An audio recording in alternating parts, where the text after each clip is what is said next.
If you are thinking about selling your home, whether it's because you're downsizing, upsizing, or maybe you're moving out of state, but if you are selling, yeah, these are 8 of the worst mistakes you can make that will hurt your sale and your bottom line.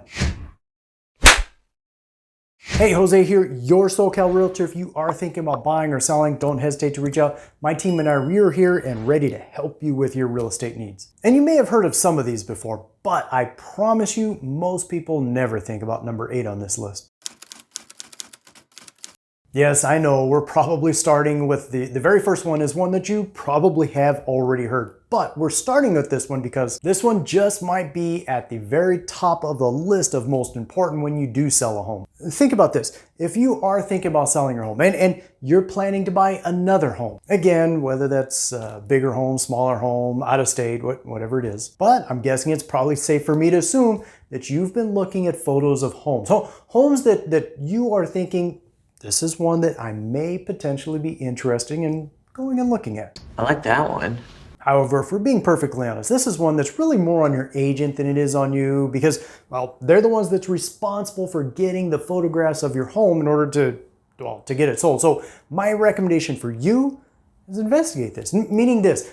Do they have any examples of photographs of any homes that they've sold that you can look at? Because without quality photos that present your home in the best possible light, in other words, you have bad photographs of your house, I promise you, there are buyers out there that did not come to see your house strictly because of those photos. Sorry, really quick, before we do move on to the next one, I just realized I forgot to mention earlier that I do want to encourage you to stay into the end of the video because I do have a free gift that I would like to leave with you. I know you've probably heard this one like, I don't know, 1,000,000 times already. This again. I don't want to spend too much time on this one because again, I know you've probably heard this one before. I do want to stress the importance of it though, because if you have a buyer that does pull up to the front of your house, they're coming to see your house and you don't have good curb appeal, yeah, I promise you, they're getting a bad vibe about your house and they haven't even made it to the front door yet. I'm not necessarily saying that there's no chance that they'll make an offer on your house, but if they do make an offer, there's a very good chance that it's one of those lowball offers that no one wants. Another one that's really more on your agent than it is on you, and again, this is where making sure you have the right agent comes into play. Yeah, translation, make sure you're questioning that agent that says they can sell your house. How can they sell your house? What's their plan? Because listen, first of all, the internet is nothing new. It's been around a while, right? It's been around a couple of years, and it blows my mind how many agents out there that will tell you, I can sell your house, and then what they do is they put your house into the MLS, take a step back, trust that's all it's gonna take, because the offers are about to start rolling in. Remember what we started talking about at the beginning?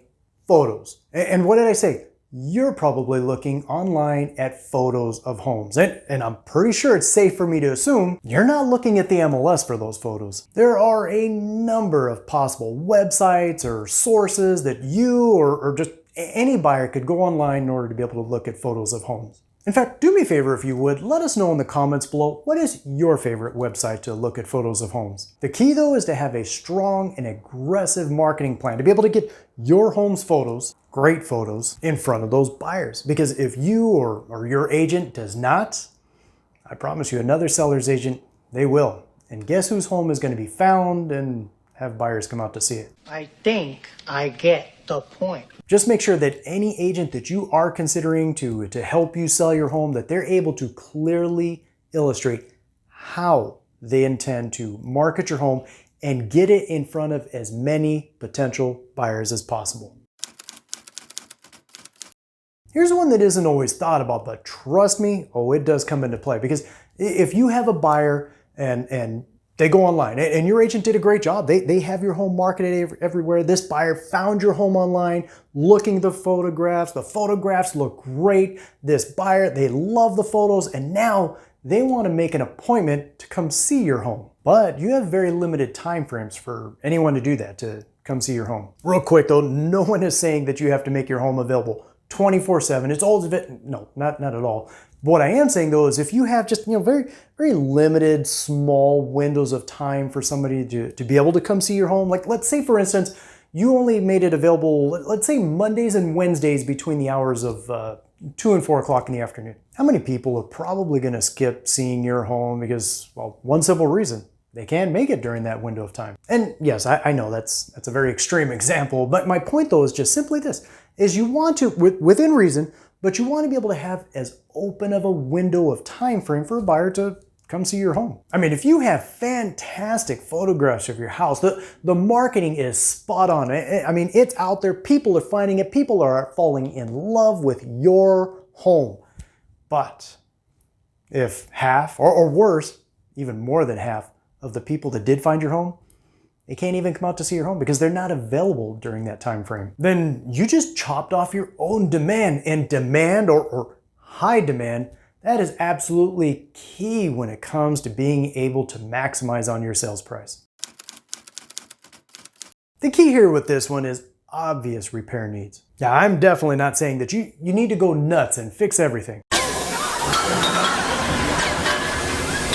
But if you have some, fairly easy, obvious, or just, out in the open type of repair needs, such as, for example, let's say you have a faucet that's dripping, or maybe under one of the sinks, you have a pipe under that that's leaking. It's got a little bit of a drip to it. Or say maybe another one is, maybe one of the doors isn't quite closing right. Basically just things that are not overly difficult to take care of, but are more obvious. They're more out in the open, obviously going to be seen by a buyer as they come in to look through your home, but things that could cause a buyer when they are there to look at your home to kind of feel like your home is a little less valuable than it actually is. My recommendation on this one though is talk with an agent, get their take. They should be able to evaluate everything, be able to identify what might be a good idea and what might be a waste of your time and money to be repairing. Listen, every house that's up for sale within a few miles of your house, that's your competition. And if you or your agent don't take into consideration that competition, your home could get left out in the cold. In other words, for example, if your competition, let's say they went a little overboard on their curb appeal, you don't want your house to be the worst looking one in the bunch. Or maybe they did a little extra on the inside, like maybe they did some painting or something. Again, you don't want your home to be the worst option for those buyers. Of course, if the opposite's true, then yeah, your home, it probably just made the top of the list for any potential buyer that is interested in your neighborhood. Again, though, a good agent should be able to review that competition in order to be able to better help you with positioning your home ahead of the competition. This one really kind of goes along with the one we just talked about, and yeah, I'm sure you're probably shocked to see this one make the list. Gasp. I'm shocked. I totally get it. No one wants to lose money when selling their home, and if you price it too low, it's exactly what it feels like, right? But if you do price it high though, again, think about the competition, because if you have a buyer and they see another home in your neighborhood, and maybe it's not exactly like yours, but it's very similar. It's very, very similar, and it doesn't cost as much.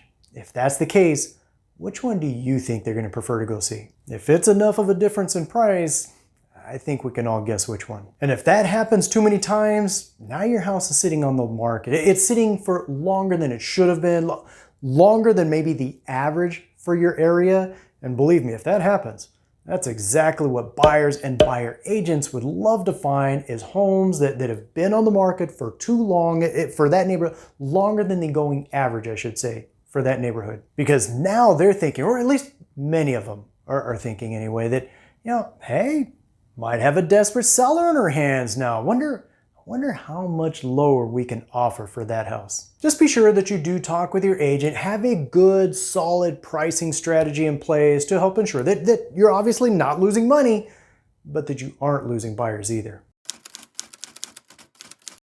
Yeah, over-improving your home can very much work against you. Hear me though, I'm obviously not saying no, don't do any improvements to your house. Listen, if you want to do improvements, if you want to do big improvements to your house, I'm definitely not saying no, don't do it. But if you're doing it for the sake of just, I want to be able to make more money from the sale of my house, keep in mind, there is a certain point where you're going to max out the potential value for your house. Because listen, if the average home value in your neighborhood is, let's say, $600,000, and you do some major renovations to your house, obviously your home value, it should go up. let's say it went up to $650,000. But at a certain point, you're going to be capped, because unless everyone else in the neighborhood does a bunch of upgrades to their home, then the rest of the neighborhood will keep your value from really having a chance to go up much more. And if that happens, you may love and enjoy all the upgrades and renovations that you've done to your home. They're absolutely beautiful, but you're not going to get much return on the money that you've spent on those renovations, because again, your home value is capped. You've hit the ceiling of home values for your neighborhood. Hey, I'm glad you made it to the end, because as I mentioned earlier, I do have a free gift for you, and that is my free home seller's guide. It's designed to be your blueprint, your step-by-step, to be able to take you from step one, hey, thinking about selling my home, and be able to get you each and every step of the way to the finish line, which is successfully getting your home sold and being able to successfully maximize on that sales price. Go ahead and click on the link in the description section below to download your home seller's guide. Of course, if you do have any questions, or maybe you are thinking about buying or selling a home here in, or just anywhere near the Inland Empire, my contact information is below. Feel free to reach out. Otherwise, until then, we'll catch you in the next one.